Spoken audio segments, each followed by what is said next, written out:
Blessed are you, Father, Lord of heaven and earth, for you have revealed to the little ones the mysteries of the kingdom.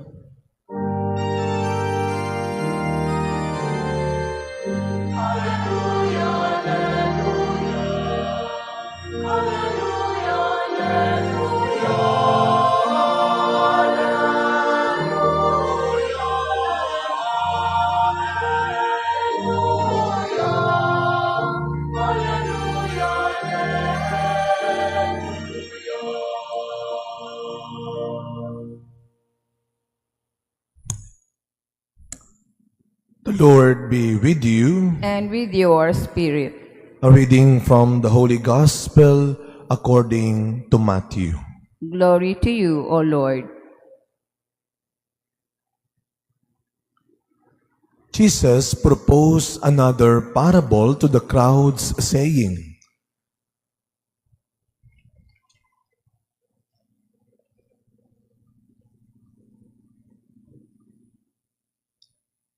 Jesus said to his disciples, "The kingdom of heaven is like a treasure buried in a field, which a person finds and hides again, and out of joy goes and sells all that he has and buys that field. Again, the kingdom of heaven is like a merchant searching for fine pearls. When he finds a pearl of great price, he goes and sells all that he has and buys it." My dear brothers and sisters, the Gospel of the Lord. Praise to you, Lord Jesus Christ.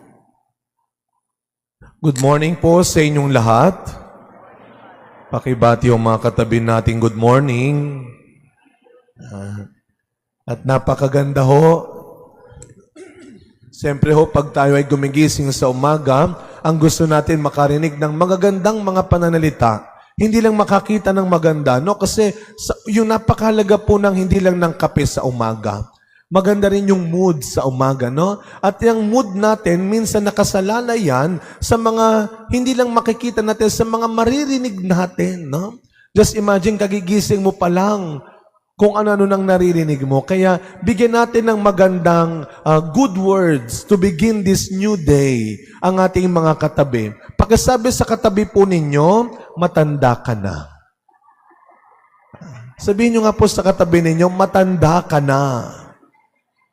Diyos ko, pag naman tumanggi pa yan, puting-puti na ang buhok mo, ayaw mo pa rin maniwala. Matanda ka na. And this Sunday is dedicated to all the matatanda na. To our grandparents and elderly. Nasaan ang mga lolo at lola? Where are the grandparents here? Taas ang kamay ng mga lolo at lola na mabuhay ang mga lolo at lola. Palakpakan po natin ang ating mga grandparents, to our lolo and lola. Happy Grandparents Day po sa inyong lahat. No? Today is Grandparents Sunday and we remember them in a special way today. Parang, kung di ako nagkakamali, marami sa atin dito ang laki sa lolo at lola. Kahit kayo ay lolo at lola na ngayon, I believe you still remember your lolo and lola. Amen? Kami po ay laki sa lola dahil maagang namatay ang lolo ko. Si Mama Imbe. And isa sa mga hindi namin makakalimutan sa kanya, bakit talaga pag matanda ka na, no, nagiging in denial ka na rin? Hindi lang sa edad. Kasi pag nanonood kami, pagtingin namin nakayuko na siya, tulog na. Pag pinatay namin yung TV, sabi niya, bakit niyo pinatay? Nanonood ako. Tulog na siya. Magagalit, no? Kapag nakita mong nakatulog na, sabi mo, pasok ka na. Hindi, gising pa ako. You know, kakaiba rin ng karunungan ng matatanda. And God really gave them something so special. The wisdom of Solomon, as mentioned in our first reading. And what is the wisdom of Solomon?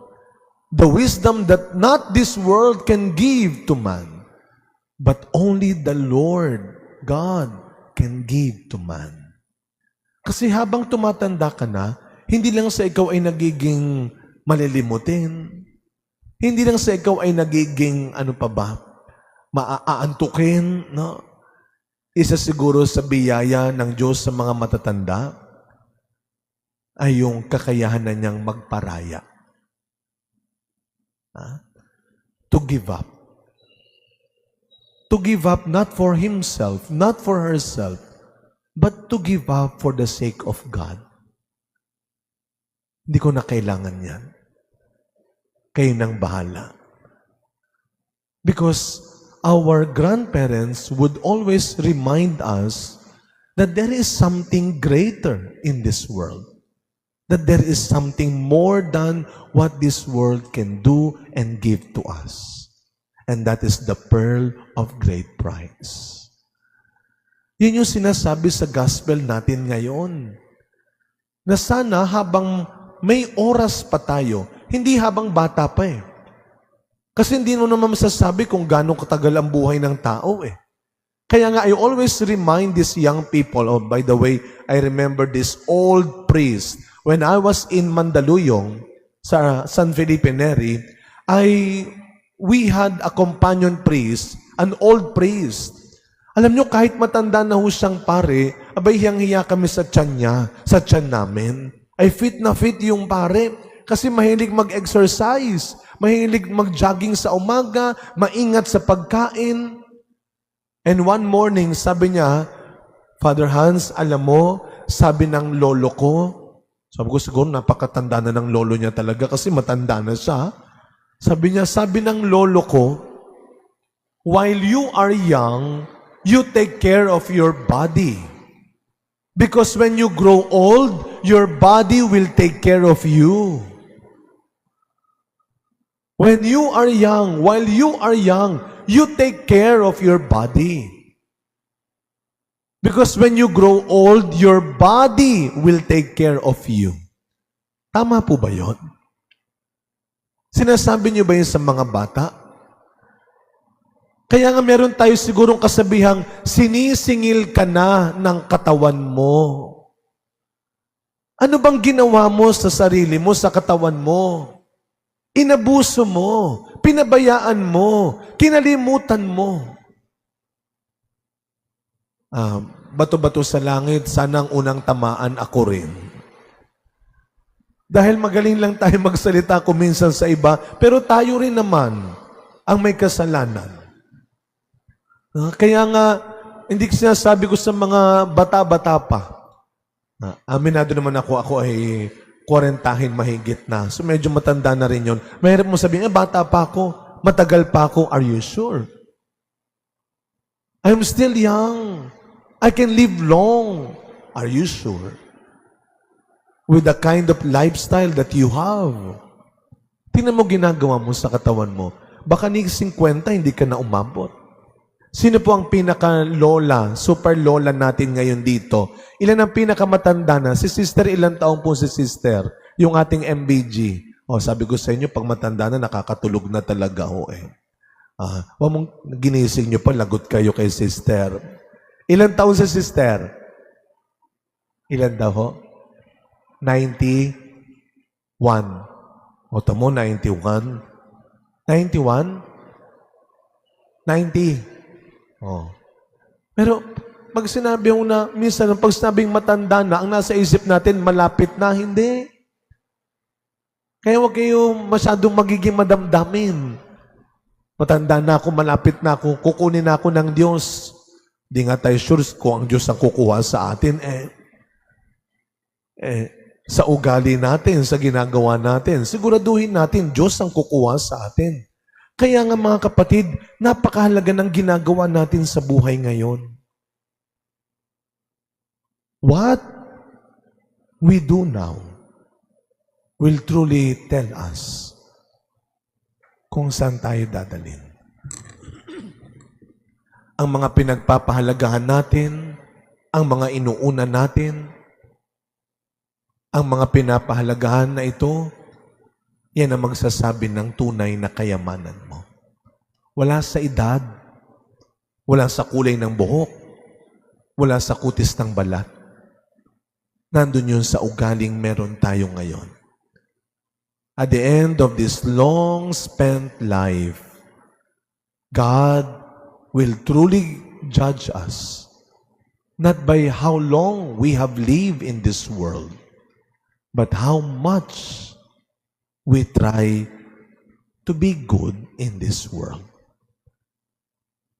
As we continue this celebration, my dear brothers and sisters, ipinagdadasal po natin, hindi lamang ang mga matatanda, hindi lamang ang mga lolo at lola. No, I just remember this very short story. Meron kaming labandera sa seminaryo. Our laundry woman, not laundry girl, woman, dahil matanda na siya. At yung mga kasabay niya, nag-retire na. So sabi ko sa kanya, Nay, nag-retired na po yung mga kasabay mo. Hindi ka pa ba magre-retire? Kaya mo pa ba? Sabi niya sa akin, alam mo, brother, seminarista pa lang ako noon, kung ako lang, ayoko na. Pero para sa mga anak at apo ko, kaya ko pa. The goodness in your heart, that is God within you. That is God telling you to tell the truth, to do the right, and to avoid what is evil. Your conscience is God within you. When you find that goodness, do not be afraid to leave everything behind and to give up everything. Because the goodness in your heart, who is God within you, is your pearl of great price. Amen.